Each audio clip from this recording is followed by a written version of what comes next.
Hi, this is Subfocus, and you're watching Amplified.tv.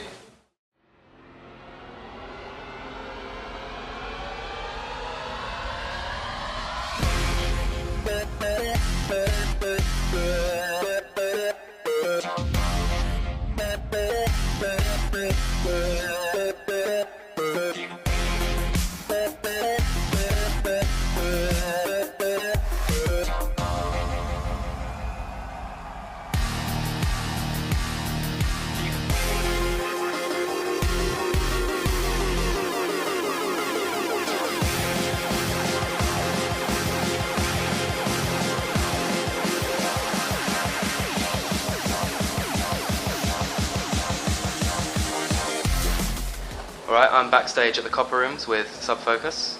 You've literally just walked off stage. Yeah. How was the gig?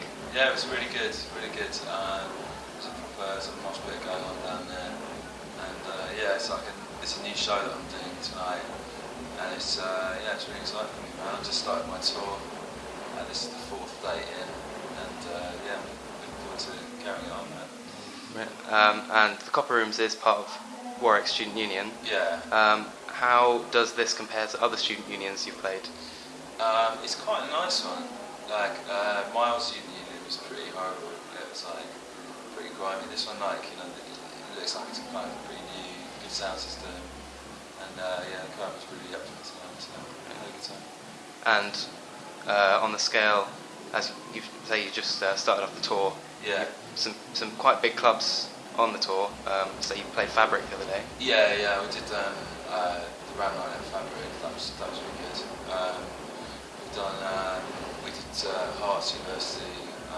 Went up to Chibuku in Liverpool, and last night we did. Where did we go? Last night. We were at Roman in Northampton. Yeah, we did Northampton last night. So yeah, it's been wicked, man. It's like all mixed of venues. It's quite nice tonight because it's actually like bigger than some of the clubs we've done, like Chibuku up in Liverpool. It's quite a small venue, so that was smaller with slightly less lights. But tonight was like full production. So yeah, it was good. Speaking of production, it's kind of quite an impressive light show you've got going on. How did the whole kind of how did the design come across?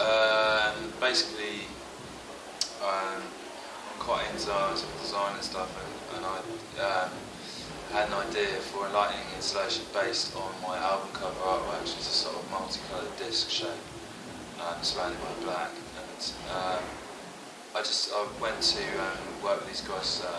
It's a lighting company called Immersive. We've done lights for Dead Mouse, Pendulum, a bunch of other people. So and we sort of designed it together with them. And yeah, it's really great, man. I started doing it on. I did a support tour for Pendulum earlier in the year, and I've done a few festivals. I did Glastonbury, Global Gathering, Festival with them, and yeah, now I'm touring it. But it's wicked as well because it's like it's not DJing, you know. It's like I'm really kind of able to improvise, playing all my own music, using like various MIDI controllers and keyboards, and I've also been using a motion sensor. So for some of the sounds, I can move my hand around in air like this to like control the pitch or the or the filter on a sound or whatever. So I can really get inside like my tunes. And there are sections where I kind of do like remixed versions of them on the fly. So it's quite a different thing for me, man. It seems like it's working. I think so. The crowd seemed pretty hyped, considering. Yeah. It was good. It was a bunch of students. So the music itself. I think it's almost been a whole year since the album came out. Is that right? Yeah, that's right. It came out this time last year, exactly. So for you personally, how do you see that the album's worked out? Yeah, I think it's done really well. It's done exactly what I wanted to do. It's just like I wanted to basically, because I've produced drum and bass solely for years, so I wanted to get across that I've been making a lot of other music as well and try and represent that other side of me.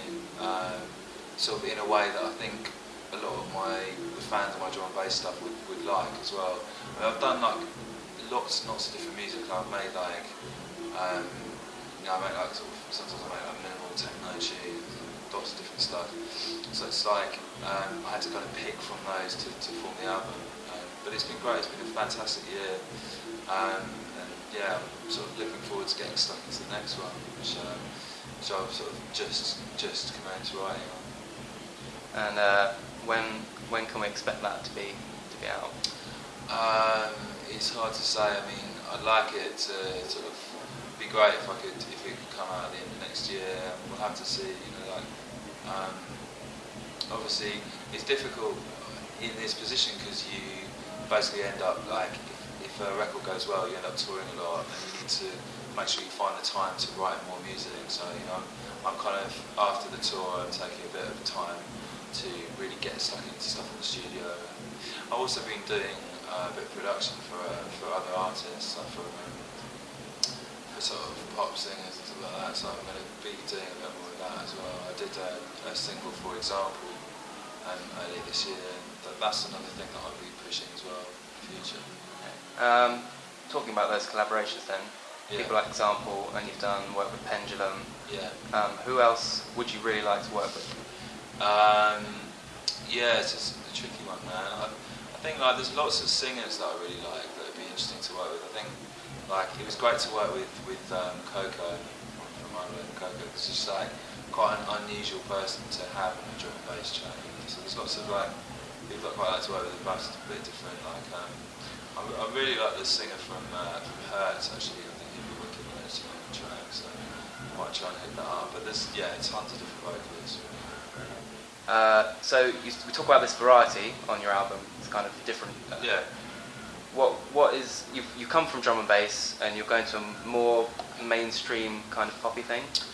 Would you say? Well, no, I'm not really keen to say poppy. I just want to do something that's kind of varied. Like I think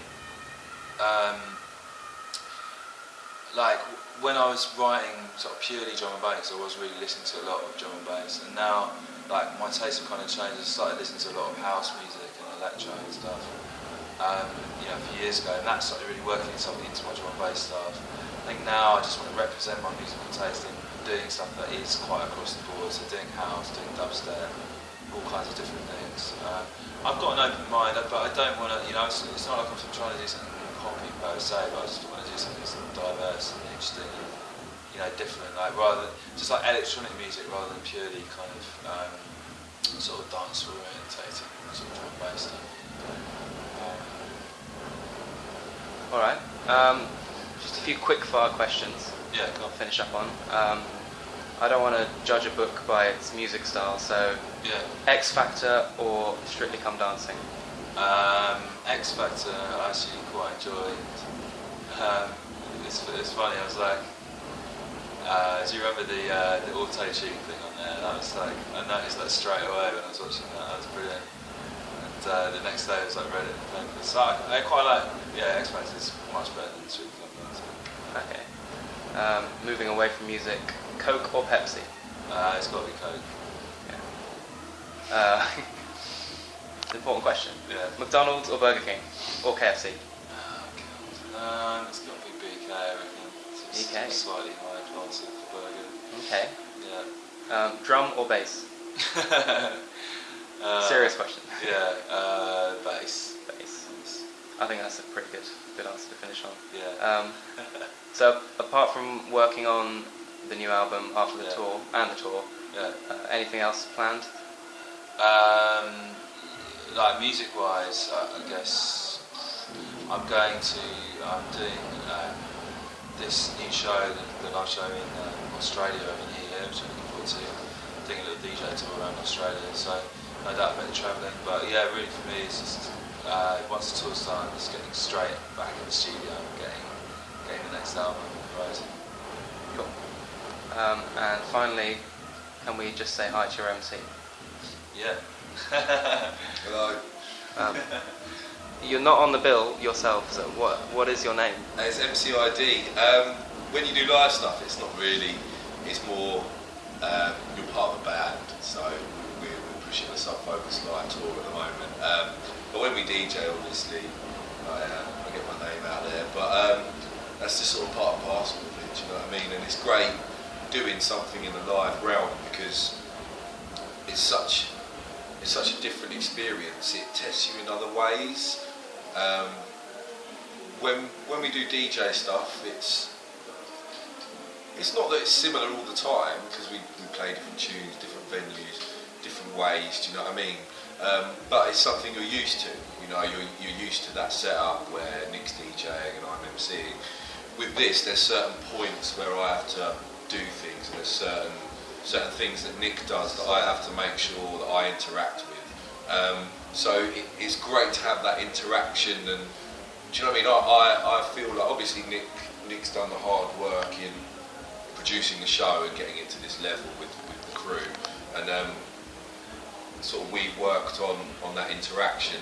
So it's great to feel part of something and we're pushing something, you know. And it's really nice that it's being received so well, especially tonight. It's crazy. This is way more spontaneous as well. Because sometimes I'll do like a section where I play a riff and I'll play it like completely differently one night or at a different time. So it's kind of like probably harder for you to do that. It certainly keeps me on my toes because it is live. He can literally, the way the set's constructed, he can do anything. Do you know what I mean? He can change it in any way he wants because he's got that control from where he is and all his equipment. He can literally go, blam, I want to extend this section, or I want to change to that, I want to do this, I want to drop that.